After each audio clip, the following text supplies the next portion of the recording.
But there are some disadvantages to focus. For example, if you focus excessively, studies have shown that you can deplete your prefrontal cortex of energy and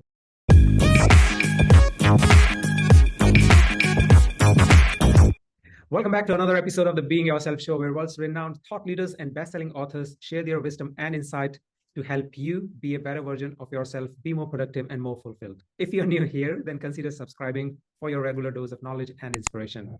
I'm your host, Ajay Mathur, and my guest is Harvard-trained practicing psychiatrist and a brain imaging researcher and a brain-based technology innovator.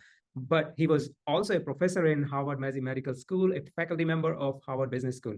He's the founder and CEO of Neuro Business Group, an executive coaching, consulting, and technology business, which was named one of the top 20 leadership training movers and shakers in the world by Training Industry. His previous book, Life Unlocked, 7 Revolutionary Lessons to Overcome Fear, won the Book of a Better Life Award. Today, we will be talking to him about his another book, which is Tinker, Dabble, Doodle, Try, How to Unlock the Power of Your Unfocused Mind. So Dr. Srini, welcome to the show. Thanks so much for having me. It's lovely to be able to talk to you, Ajay. Thank you. So first of all, I would like to know, although you have done your studies in it, but what was your inspiration to select neuroscience as a subject of expertise? Well, the truth is, when I was at medical school, I really liked pretty much everything because I'm so interested in the body as a whole. And I think part of the reason I chose to study the brain is because I think the brain is so intricately involved in pretty much everything in the body. You know, one of the reasons I have a little hesitation about psychiatry or mental health is that the brain doesn't stop functioning at the level of the neck. You wouldn't be able to move your right foot if it were not for the brain. You know, the brain influences your heart. The brain influences your gut. So there's no such thing as something that just like belongs only to the head. You know, even the emotions that we feel, you know, when your heart races, when you're feeling excited and feeling an emotion, obviously your heart is involved in your emotions as well. But I chose to study the brain because I think the brain is so intricately involved in so many things in the body. And that has eventually led me to where I am right now, where I am looking more at integrated health, trying to understand the role of the brain and how the brain can be changed to really enhance integrated health. And in this particular book, you have nailed it so well, the aspect which not has been studied, or maybe it might have been studied, but I haven't seen many books who are talking about unfocusing or the relaxed state of mind. So tell us a little bit more about what's wrong with being focused all the time, and also what exactly is unfocused. Yeah, you know, I like to think of this as cognitive rhythm. I think being focused and unfocused makes a difference in your day. So most people live their lives with focus, fatigue, and then they're done. But what I'm recommending in this book is that you build in refueling times. Focus, unfocus, so that your brain is always an optimal. Now, if you think about how we think about focus is very important. I mean, I don't think we'd be able to get anything done if it was not for focus. But there are some disadvantages to focus. For example, if you focus excessively, studies have shown that you can deplete your prefrontal cortex of energy and you actually start to care less about people. So there was one study where they gave people the task of looking at a video with intense focus or looking at it regularly. And what they found is, at the end of the day, if they asked the people who focused intensely to try to save someone in a moral dilemma, they just couldn't care less. It was only after they fed them glucose that they started to care again, which tells us that it is possible to deplete your brain with intense focus. The second thing is that when you're focused, it's helpful, but it's not helpful if you're not seeing what's around you. So, for example, if you're just focused with on one particular point ahead of you, then if you think about An Wang, who discovered the word processor. He was so interested in the second version that he didn't see that the PC was about to be on the market, and as a result, he got bankrupt because he wasn't paying attention to things around him. The third disadvantage of focus is that if you focus with your nose to the grindstone, you're not going to be aware of upcoming trends, and as a result, you may not anticipate competition in business, for example. The fourth thing is that when you're focused, you are less likely to be creative, because to be creative, you often have to connect two or more things. So your mind needs to be in two or more places. And then the fifth thing is that in the brain, to be self-connected, you really need to activate this unfocused network, which is called the default mode network, the DMN, which we used to think of as the do mostly nothing network, but actually it does really important things. And in order to be self-connected, this network needs to be activated. So when you are unfocused, it allows you to preserve your brain energy. It allows you to anticipate to understand what's around you. It allows you to anticipate upcoming trends. It allows you to be more creative and more self-connected. And without doing that, we are missing out on a major part of our intelligence. So the reason I wrote this book was to give examples and to talk about the fact that, when people will often say, I have my best ideas in the shower, that's when they're being unfocused. And so the brain is able to put these different puzzle pieces together to come up with new ideas. And the unfocused state is same as meditative state. Is that correct? Or no, I think meditation is one of those things that combines focus and unfocus. So with meditation, it depends on the type of meditation you're doing. So if you do mindfulness meditation, you're focused on the breath, but then you let go. If you are doing transcendental meditation, you focus on a mantra, but then you let go. So I think meditation is a combination of focus and unfocus. Okay. And so we'll go deep into these topics, but the title of the book, Thinkers, Dabblers, and Doodlers, what they are exactly. Can you just give us a kind of small introduction to them before we jump in? Well, yeah, a lot of people believe that if they stay focused, if they have a lot of grit, for example, and they stay focused on one thing, that they're going to be able to really achieve what they need. And Angela Duckworth has done significant work talking about the fact that kind of persistence and focus is really helpful. Well, there have been people like Brooke McNamara at Princeton and there are lots of other researchers, Marcus Creedy, who've pointed out that kind of grit and persistence is not necessarily the best thing for you. In fact, when you look at scientists who got Nobel Prizes compared to other scientists who are very high achieving, the ones who had Nobel Prizes were also dabbling in other things, because there's something about being able to do more than one thing that can enhance your intelligence. So the Tinker, Dabble, Doodle piece is about the fact that people who let their minds go into this unfocused mode for a while have significant advantages. For example, Jackie Andrade and her colleagues found that people who doodle have 29% better memory than people who do not. Because when your brain is not stiff, it's relaxed, and so it can absorb this information. So when you're doodling on a piece of paper, your brain is actually in this more relaxed mode, and it can make these different connections. So Tinker, Dabble, Doodle, Try was about the fact that it's not all about staying focused on one thing. It sometimes is really helpful to be able to do other things as well. And you see this in sports people. You often will see tennis players who also play golf, and they get something from this other sport, even though it's not their expertise. So you mentioned about, and I agree with you about the sports. There are some players like A.B. de Villiers, I don't know if you know, from Africa. So he's a cricketer, but he's also played on national level with other sports. So yeah. The one point you mentioned about people who doodle are 29% more productive, right? How exactly these researches are done? And I'll just pick out something from your book also, wherein you talk about the brain cells resting voltage is less than a AA battery, right? But when you have let me read it out from the book. Okay, I just highlighted that. So electricity passing across the cells and membranes generate a massive force, about 14 million volts per meter, more than 4 times the force required to produce lightning during the thunderstorm. And multiply that by 100 billion brain cells, and that's the magnitude of your brain power. I can't understand this. As in, just can't digest this, what exactly it means. We're talking about so much of energy and it's in your brain, it's like the brain will explode or what? It might be a very naive question, but can you give us more insight? Yeah, I think when I said that in the book, and it's been a long time, so I sort of can remember the intention, but I think when I said that in the book, what I wanted to point out was that there are very powerful processes going on in our brains. And if we learn how to tap into our brains, we can actually change the course of our lives. It's true that it's difficult to just apply an effort and become healthier or wealthier or happier. But because of this amount of power that exists in the brain, we can respect the fact that by making very deliberate changes, we can change how this power is utilized. And so when I wrote that in the book, I really wanted people to just understand that as human beings, we tend to underestimate the amount of power that we have over our own lives. But we do have a lot of power, even literally at the electrical level. Okay. And this is in relation to your brain waves, right?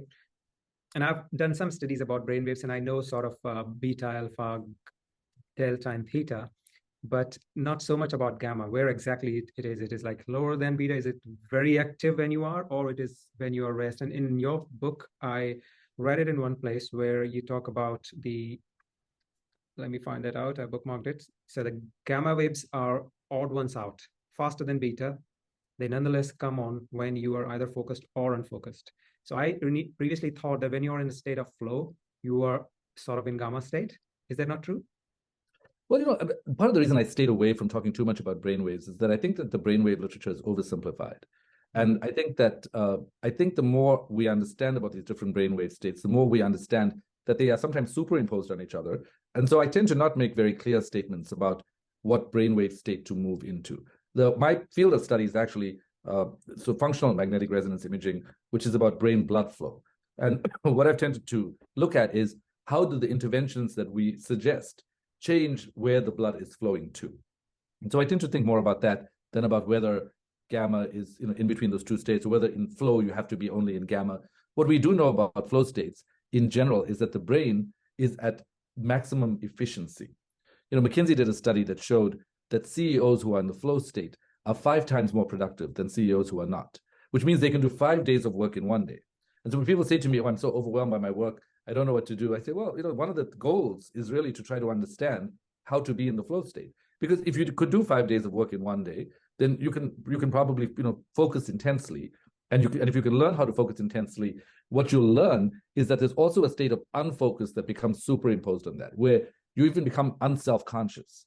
So you're not paying attention to the fact that you're concentrating. Your concentration just becomes an act in of itself. But that is to say that I don't think I can make clear statements about brain waves, but I can say that it is important to be in a flow state, and that when you're in a flow state, there's a combination of focus and unfocus that occurs, and that gamma state is probably correlated with it. Yeah, and then you mentioned in the book that DMN acts as a distraction filter, which eventually helps you focus better. So i.e. the unfocused state is helping you focus better. Yeah, there are people who've talked about this. So people like Albert Einstein, for example, when he talked about his discovery, he said his discovery was a musical perception. And I'm also a musician. I just finished writing a musical, so I'm interested in sort of thinking about music as it relates to science. And I think when Einstein said that, it really when I read that he had said that, it really resonated with me. It resonated that sometimes most people in the world feel insecure when they don't know things, but they don't realize that the only way you can explore, discover, is to not know. If you knew everything, there's no reason to explore, discover anything. But I think if you have this mentality that I don't know, it actually you have an option to discover.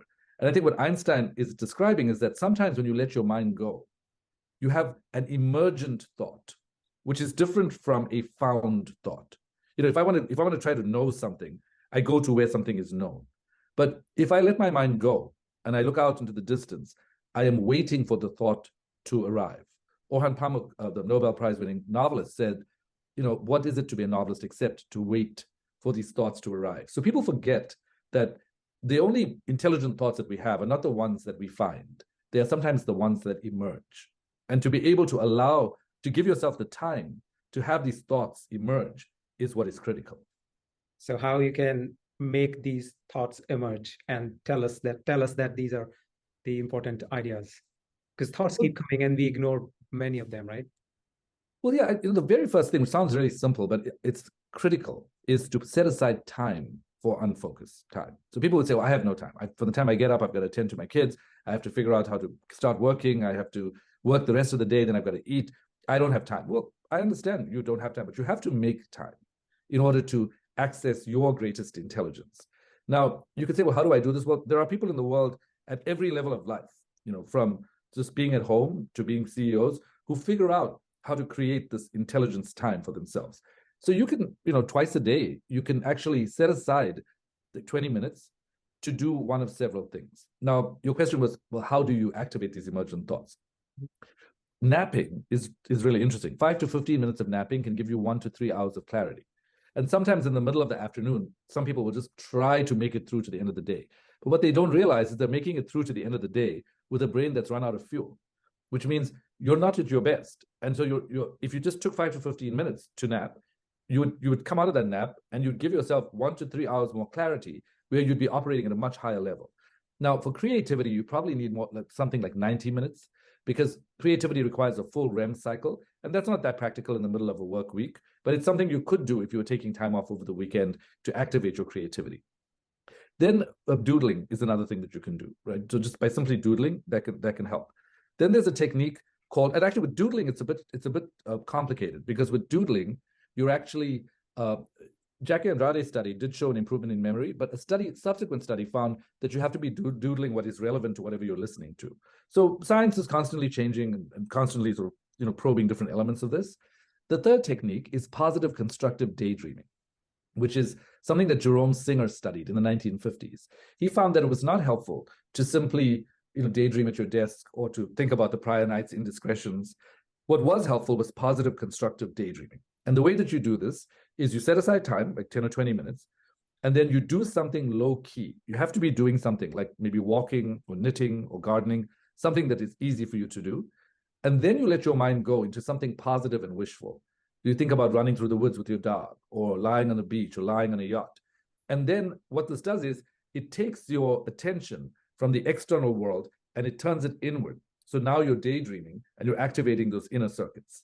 And then there are lots of other ways as well. There are things like what I call possibility thinking, which is a commitment to a possibility that is not yet a reality, but that you can deliver on, even if you've not delivered on it in the past. A lot of people never anchor to what they want, right? They think of the reality that's around them as being their reality. But if you think about what you want, you become a creator of your own life. You say, and if anything distracts you from that, you say, no, that's not what I want. I know what I want. I want to have this particular goal in mind. And if this is happening, I'm not going to do that. Now, if you never set aside time to define those goals, to think about those possibilities, to let your mind flow into, where would I really love to live? Or what would I really like to have in terms of income? Or what kind of relationship would be ideal for me?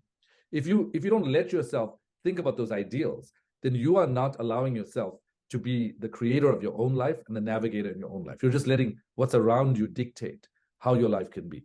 And so napping, doodling, positive constructive daydreaming, and possibility thinking are 4 of the many ways that I outline in the book that people can use to have this unfocused time to activate their brains. Is the positive constructive daydreaming same as something called creative visualization? Or have you heard about this term, creative visualization? Yes, so it's different because with daydreaming, you're letting your mind simply wander. With visualization, when I teach visualization to companies, I teach them that there are ways in which you can visualize that can really activate your brain. So for example, if you look at the athlete literature, what you can see is that there are many ways to visualize, but there are only 2 forms of visualization that improve confidence. So the first form is when you're coming from behind. So you imagine yourself, I'm ranked number 40, now then I'm ranked number 30, then I'm ranked number 22, 1. And you imagine what it will take to get there. And you imagine who you'd have to beat to get there. And there you're imagining, you're creating mental pictures. The other thing that's really helpful is what we call cognitive specific imagery, which is like looking at the specific movement, like the serve in tennis. If you just try to visualize what that is, that can really sort of help you as well build confidence. You can also visualize in the first person or in the third person. Like if you're in a race and you want to win the race, you can imagine yourself being in the race where you cannot see your back because all you can see is the track in front of you, or you can imagine yourself looking at yourself. Now, what studies show is that when you are on the track and you only see what's in front of you, that actually can increase your anxiety. So you might want to start by looking at yourself from afar and then being on the track. And so there are lots of other techniques of visualizing that can actually improve your visualization. When you visualize, you can incorporate multiple sensations as well. It's not just being on the track and looking ahead. It's smelling the smell of what's around you. It's looking at the colors of what's around you. So creative visualization is a more deliberate and different process than positive constructive daydreaming. That was really interesting. I never knew that the way you are visualizing things, for example, you said that whether you are racing yourself looking in front or you're looking yourself from high up above will make a difference. Is there a place where I can find, what kind of different ways to do the visualization? Because I just thought just visualize, right?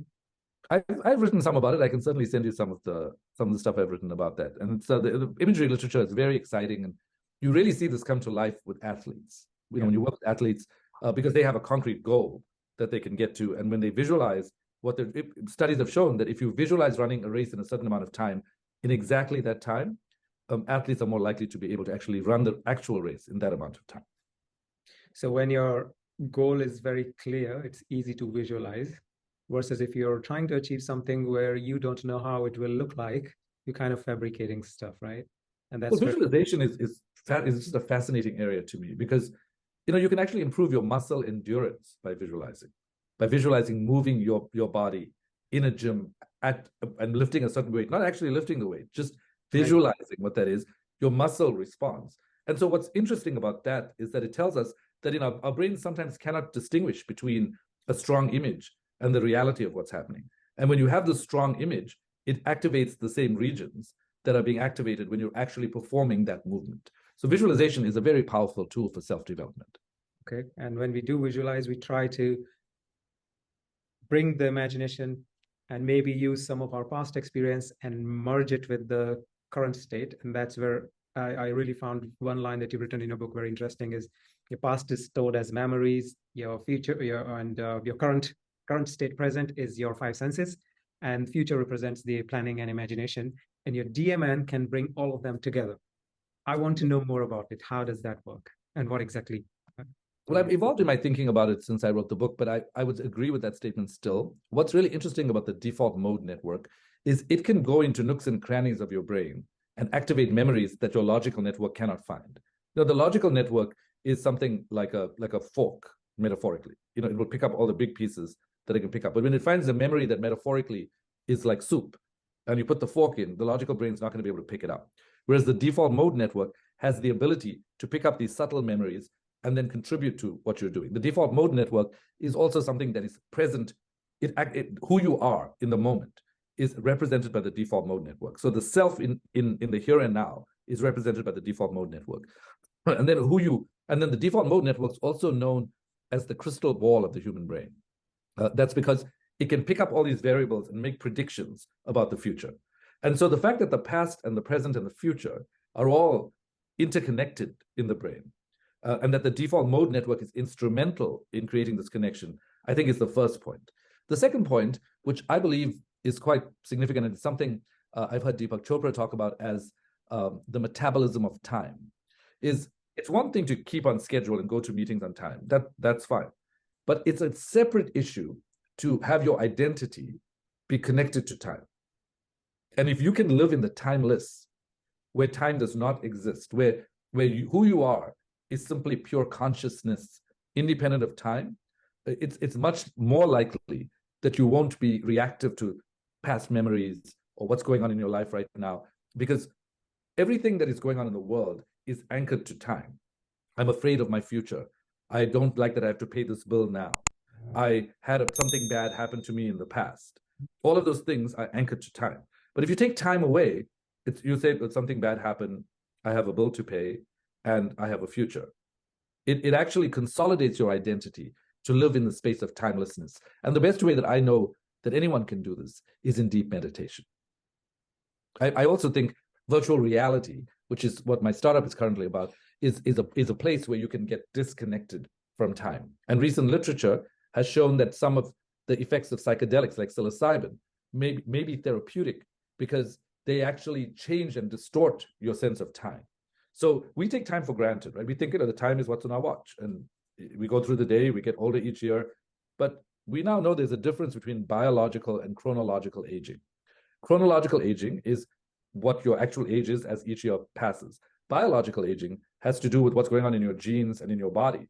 You don't have to be as old as your chronological age. You can be different. So these are a number of different concepts. The first thing I would say to summarize that is that in the brain, the past, present, and future are connected. They're all one continuity.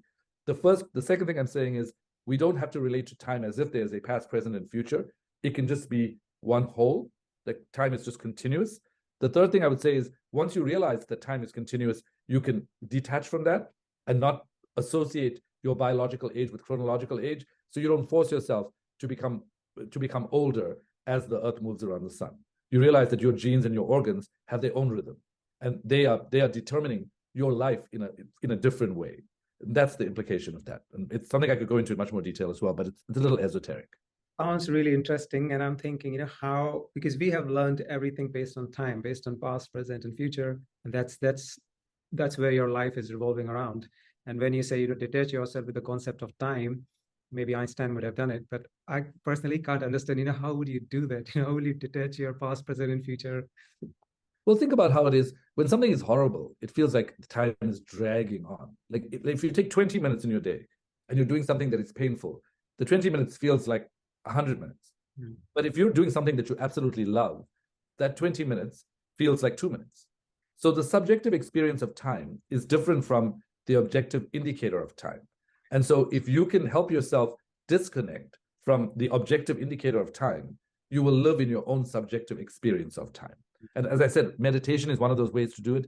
The other way to do this is to actually have a lot of fun in most of your day. Because if you have a lot of fun, you won't even recognize what time will just pass and you'll suddenly be at the end of the day. But if you're doing something that you don't like and it's laborious and you're doing a job that you hate, you will be so attached to time because you'll be looking at the time every 2 minutes. Is this over? Is this over? Is this over? So studies have shown that having more fun in leisure activities can lower your cortisol.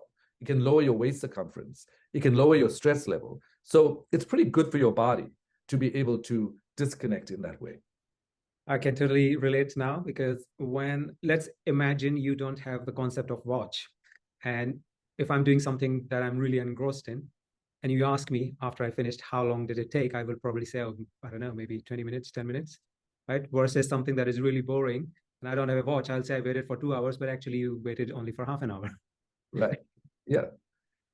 Yeah. So time is not really that absolute. Exactly. How we experience it. You just now said about you do something with virtual reality. Tell us more about that. So I co-founded a company called Roulette. And what Roulette does is we have a machine learning platform on which we deliver video, either as video or as virtual reality. And we've launched to companies, but we're going to be launching direct to consumer as well. And we just finished 2 studies that were published. The last one was at Mayo Clinic, which is the #1 hospital in the US. And Mayo Clinic, in a pilot study, found that both our video and virtual reality were able to reduce anxiety, reduce emotional distress, and improve focus. So what I've done is I've taken the brain science, and on the basis of that, in our first channel, we have designed nature-based experiences to decrease one of several elements of anxiety. So the first is just to decrease overwhelm. People who are anxious also worry a lot and they have a lot of negative thoughts. So the second one is to take your mind off of negative thoughts. The third is people who are anxious also have a hard time focusing. It's to help you focus. The fourth is to relax your body. The fifth is to help you escape if you feel trapped. And the sixth is to enhance your sense of possibility. So by what we found in the study is that when we use some of these experiences, people actually improved. And what's particularly interesting about this is we were recently invited by Mayo Clinic to join their longevity clinic. This is their clinic that focuses on living a healthier life and a longer life. And what I'm really fascinated by, and we're actually looking for funding for this to try to do these studies, is if you look at transcendental meditation, where you are meditating with a mantra, there was a recent study that showed that it was associated with downregulation of 49 genes associated with inflammation, and which means that it turned those genes off. So inflammation was less likely. It also upregulated the genes associated with immunity, and also was associated with an upregulation of genes associated with oxygen carrying capacity, which means that it made people less fatigued. Now, if in a state where you have a mantra and you close your eyes and you're just focusing on the mantra, you can change your consciousness, and changing your consciousness can change your biology at a genetic level. Then with virtual reality, where someone is immersed in a 3-dimensional reality, I just spoke about this at the World Economic Forum, where we talked about solving the mental health crises in the metaverse. If you change your state of consciousness in the metaverse, you can actually potentially change your biology at a genetic level if you look at that as a corollary. So what we're interested in doing is proving out the fact that people can have decreased anxiety. We also, I don't believe there's a one size fits all. You're going to like one scene, I'm going to like another scene. People like all kinds of different things. So we are personalizing those interventions because that's really missing in the realm of psychology, and then trying to measure its impact on the body. How is this going to change genes? How will it affect your inflammatory markers, your protein markers? And that's what I meant about integrated health earlier on, that I believe that by changing consciousness, you can change your body. And I don't think it's the current narrative in the literature is very limited. It's not as obvious as it seems. For example, most people think that if they have lower cholesterol, they're probably going to be healthier, lower LDL cholesterol. And LDL cholesterol traditionally has been called the bad cholesterol. But there was a meta-analysis published in the British Medical Journal of 19 studies that showed that if you had high LDL cholesterol, it was either equal to low or better than low in terms of preventing heart attacks. So that would make us ask, well, obviously for some people, high LDL is good, and for some people it's bad. Similarly, for some people, this kind of experience will help them become less anxious, and this kind will not. But I think we really need to personalize interventions for us to get anywhere. So in summary, the virtual reality interventions are about helping people downshift regularly. You know, in the Blue Zones project that looks at people who live till over 100 healthily, they found that one of the 9 factors that determined how long they live is regular downshifting. And so with virtual reality, only 10% of the world meditate. So, you know, what do the other 90% of people do? Well, if you have a virtual reality headset, you can put that on and just go through a 1.5 minute, 5 minute, or 10-minute experience. And on the Roulette app, even if you don't have a headset, on the Roulette app, we have a daily feed that helps you downshift each day. So I'm very invested in this regular unfocus, regular downshifting to help people really understand that they can change their fundamental biology in this way as well. And downshifting is same as the meditative state, really. Yeah, so meditation would be one of the ways in which you can downshift. But the idea is that if you just are always on the whole day and you're not downshifting, you're impacting your biology. There was a study done last year that looked at, when you have, the reason I'm interested in stress and anxiety is not just because of the emotional state. We also know that stress and anxiety can lock genes. They cause epigenetic changes. And there was a study done last year in Germany that actually showed that work stress can change your genes and eventually leads to cancer, heart disease, stroke, and neurodegenerative disease. So, you don't develop cancer because something happened in your body the day before. You develop it because you've been doing something to your body a long time before. And so learning regular downshifting early in life can really protect your body because it will protect your genes and also help you not develop these disease states, is my hypothesis. Okay, yeah. And then you mentioned about meditation. So let's talk about it a little bit more, because I have been doing transcendental meditation myself for around 3-4 years now. Although they ask you to do it twice a day, I do it only once a day, but I'm very regular. And by the way, I was really surprised when he said 10% of people do meditation. I thought it might be 1% or less. But that's a well, I don't personally believe. I believe that 10% of people probably did meditation at least once in their lives. Right. Okay. Because I know people who meditate, and most people don't meditate regularly. Yeah. Okay. So I'm coming on to the point that I do see benefits of transcendental meditation. And what I do is I also incorporate other types of, because I have learned from professionals, Sudarshan Kriya, do you know about it? As in yoga? Yeah, it's art of living, their type of meditation, right? So I do that, which is a breathing exercise. So you do breathing exercise, and then you calm down quite a lot after an intense breathing exercise. And then you start your transcendental. It's very easy to go into the theta state or meditative state. It's very easy, and you just go very quickly. And one advantage that I have found is, over a period of time, I find it very easy to switch between the things that I've been doing. And I just wanted to know your view on that. Is there any truth in the fact, well, it's not the fact, but my experience, that if you're doing regularly meditation, you are very easily able to switch between different things, i.e. you can improve your multitasking abilities. Is that correct? Yeah, I don't think that the findings are that clear in the literature, but I think biologically it's very easy to try to understand how that might be the case. So cognitive flexibility is a function. To be able to multitask, you have to have a certain amount of cognitive flexibility. And to have cognitive flexibility, you have to have a brain that's more efficient, where it's not exhausted. It can switch from one task to another. And studies have shown that there are people who are called supertaskers who can actually do even better when they're multitasking. So multitasking there's a lot of literature showing that it's bad for the brain because people are not working efficiently. Can meditation potentially help cognitive flexibility? I think for sure. I think meditation can help your brain operate much more efficiently. And when it's operating more efficiently, it will then allow it to not use a whole lot of energy from switching from one thing to another. So yes is the short answer to what you're saying. Okay, so let's go a little bit more into the practices of multitasking. So multitasking could be something like you have two different things going on in your life, but let's say you're doing 1 week something and then another week something else. That's one way. Another way is you're doing one day something, next day something else. That's also multitasking. And then you also have, like, you're doing half an hour ago something else and now switched to something else, right? So the time duration is kind of changing. Now, what is the ideal? I don't know, our body can do multitasking in a fraction of seconds. Like when you're driving, your hands are moving here and you're looking there, and there's a lot of multitasking happening. It's natural. I personally feel that we are built to do multitasking because our body is built in such a way, right? It's always doing multitasking, isn't it? But what is the right way to manage multiple things when you have them together? I personally find that breaks, as you said, and you go into DMN and activate DMN and then start something else. But what should be the ideal interval? So let's say I've done Pomodoro technique, says that 25 minutes and 5 minutes gaps. I personally didn't always find it very useful because you still have the remains of the previous thoughts. So what do you think is the best way one can implement to be a better multitasker? So firstly, I don't think there's one standard. So I think it really depends very much on your own brain, your own task, your relationship to that task. And there's nothing in the literature that says it's ideal to spend this amount of time before you switch. But there are a couple of things that I would say I recommend to corporations when I work with them. One of the things is what I call sort of chunking, which is ruthless prioritization right? So on any given day, you might have 70 things to do. But if you tell yourself, these 10 I have to do, these 5 I'd like to get to, and the rest, if I get to it, I'll be lucky. It actually helps your brain sort of prepare for it, because then you're not feeling all 75 things on your head.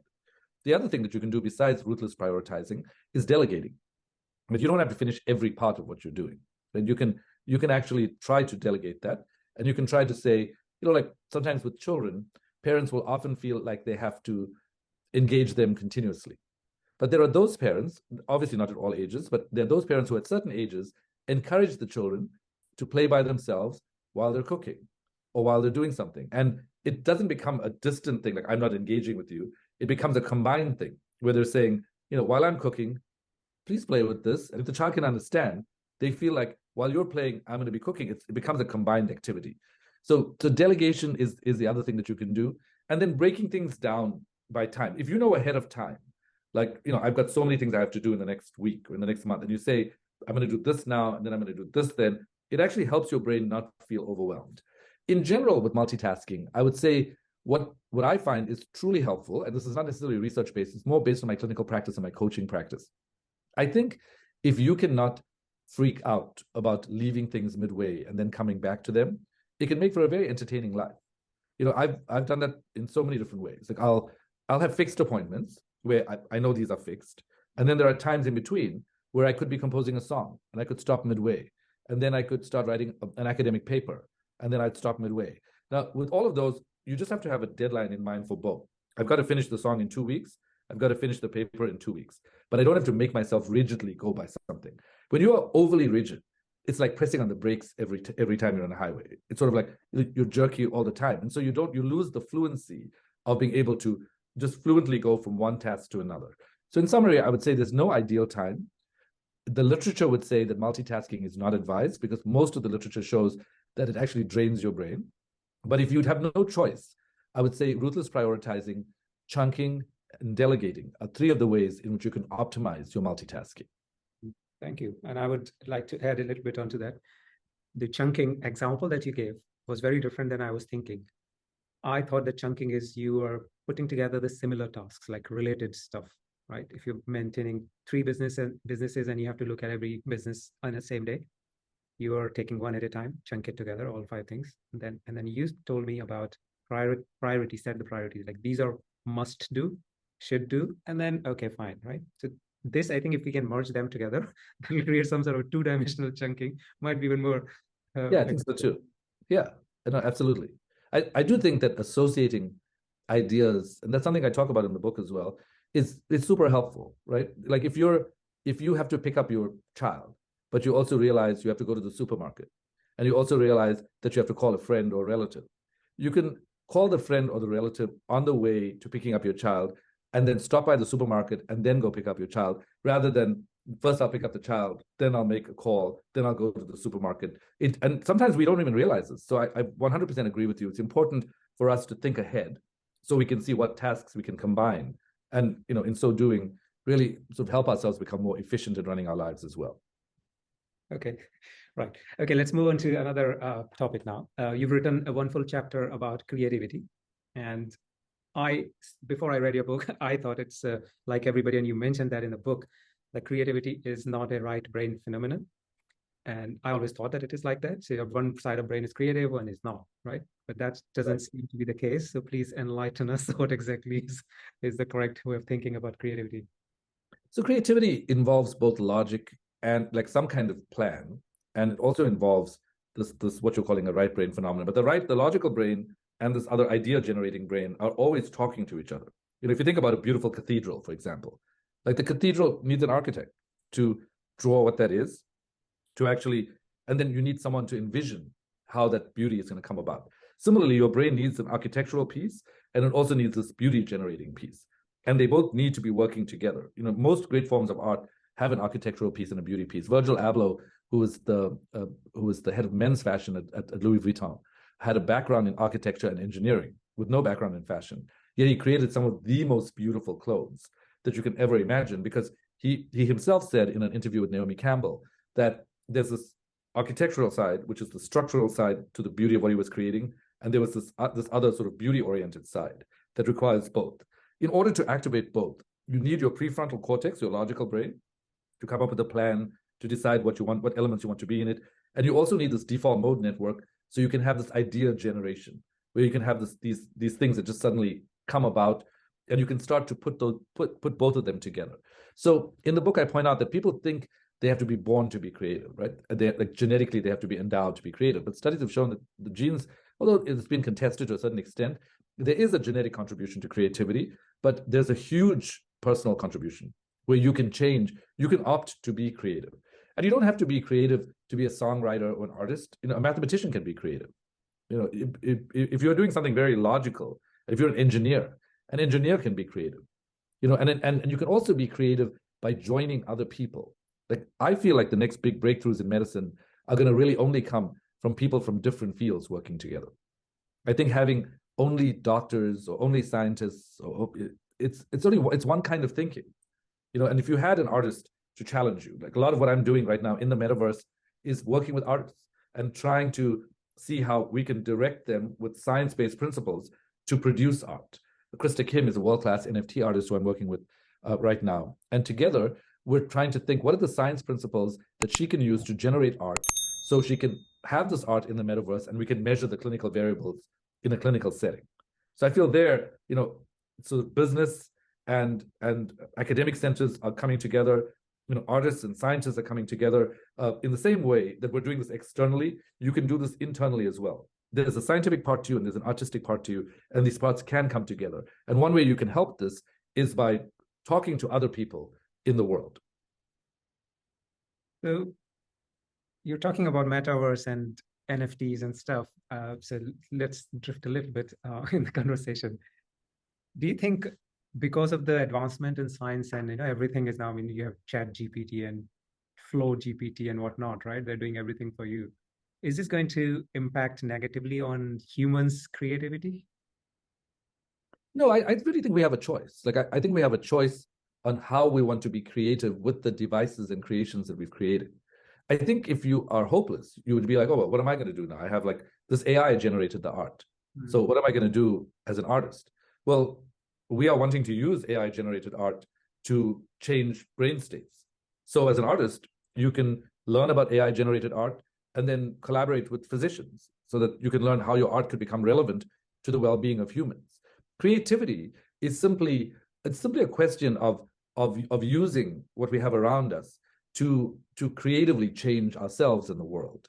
And so no matter what the new creation is, you could say somebody, I don't need to do this anymore because the machine is doing this. Well, if you actually look at ChatGPT closely and you feel subjectively the answers it's giving to you, there is an element that is missing. There is a power in being human. Artificial intelligence is called what it's called because that's what it is. Now, I don't underestimate it. I think artificial intelligence could take over the world if we don't watch out. So I think I'm not someone I love artificial intelligence. I'm not someone that's paranoid about it, but I do think that we must not underestimate that autonomous intelligence might arise from what we're creating, where whatever we're creating says, I don't want to listen to you anymore. I'm running the world. I'm not going to do this. And then we're going to be in a position where we're going to be against that intelligence. But I think if we are careful with our security measures and we're careful with what we're creating and thoughtful about it, incredible things can happen in the world. Like for me, what I'm so excited about is this whole field called ideographic medicine. And so ideographic medicine, so personalized medicine is where I don't just say, take this pill. I say, based on your genetics and your biometrics and your physiology markers, I think you should take this pill rather than that pill. That's personalized medicine. Ideographic medicine recognizes that you're a different person today than you were yesterday. You might have eaten something today. 2 hours from now, you're going to be different from what you were before. But if we have some way of tracking what your variables are, so we know what you can actually, what you need to get, then at 2 p.m., if you had your headset on, you were watching a video, I could send you an image with a certain pixel intensity. But if I sense that your pulse rate is changing in a certain direction today, I could send you another image. That's really attending to your day-to-day changes and not just your personalization. But this can all be achieved by machine learning and artificial intelligence. So my personal investment is in improving quality of life and improving duration of life in a way that is highly personalized. And artificial intelligence and machine learning is something that I think can really bring us there. Okay. That's really interesting. I mean, we can have another. I'm like thinking now. We can have another talk about your work on this artificial intelligence and this relay on all the products you have, what are the offerings, maybe at some other time. But let's talk about the intuitions a little bit more, and then just last thing before we go. Right. So, do you believe in intuition, by the way? Yes. Okay. What's the science behind it? I mean, it looks. Oh, there's a lot of science behind it. I mean, intuitive judgments are judgments that bypass the conscious brain circuits, but information can be put together in the brain outside of conscious awareness. And when this information is put together, it can allow you to make a judgment that you do not consciously recognize, but that can impact the outcome. And people who are in these intuitive states, where often it involves a default mode network and part of the brain called the insula, you can have an intuition and test it. So I always recommend to people, if you have an intuition, don't ignore it. I recommend what I call insular mapping, which is when you have an intuition, pay attention to it, then ask yourself, what's the evidence that supports this quick judgment that my brain has made? So intuition is, there are some thoughts that keep coming in your mind about, if you're going something on the road, walking on the road, if something happens to you, truck comes from behind and hit you and nothing comes, right? These kind of weird thoughts keep coming, right? How do you know which one to look for, which one not? I mean, of course, you're saying with this mapping exercise, you can kind of do it, but 90% of my intuitions don't come true. Well, I think you can train your intuition to and say things out loud to other people and see whether you're right or not if you have a hunch. And I think by just ignoring your intuition, you're not allowing it to develop. And you're simply only believing that logic is the only form of intelligence. But you watch, again, go back to sport. Why does one player run to the right and the other player run to the left, and the one who runs to the right manages to win? They're not thinking, I think I should always run. They're just intuitively moving because they're reading the court, they're reading the other player, they're integrating all the movements, they've calculated it. It's a very great place to actually look at how intuition can improve outcomes as well. I cannot think why in the World Cup, recently had a World Cup, and then they were showing replays of the Messi, how he was going towards the goal, and then he's not even looking at his player, but he knew that he has to give him a pass. And when he does give the pass, it goes exactly where he wanted, but without even looking at it. So, yeah, you're right. Okay, right. This is really interesting conversation, Dr. Pillay, but I think only in the interest of time, I'll ask my one question, which I ask all my guests, which is, what, according to you, are the top 3 skills that one needs in order to be happy and successful, but schools are not teaching? I think when I think about it, the first thing is becoming yourself. Warren Bennis gave a definition of leadership that is my favorite definition of leadership, which is becoming a leader is synonymous with becoming yourself. It's precisely that simple and also that difficult. So I think to be very self-exploratory, I think is super important. The second thing that I once worked with a school in Detroit where everybody was doing really poorly, but for some reason the kids were all getting A's in math. And so I asked the math teacher, why are your kids doing so well? What are you teaching them? And he said, it's a 4-letter word and it's love. I teach them to love mathematics and I teach them to love each other. And that way, when they don't know something, they ask each other. And they're also curious about what that is. And that brings me to the third thing, which is curiosity. I think that believing in knowing yourself is one thing, learning how to love is another, but giving yourself permission to be curious so that you understand that you can grow no matter what. Having this growth mindset or existential confidence is the third thing. So I would say knowing yourself, having this existential confidence, and believing in love are the 3 things that can really help us develop much further. Thank you very much. Thanks for sharing. You would be surprised if I've asked this question to around 70 people so far on my channel, and curiosity is one of the answers that comes like in top 10, I would say. It's super important. Yeah, and empathy is another one. Okay, great. Dr. Pillay, this was really great conversation. I really loved the book, and the aspect of understanding about defocusing is something that has not been talked about. So thank you very much for writing it.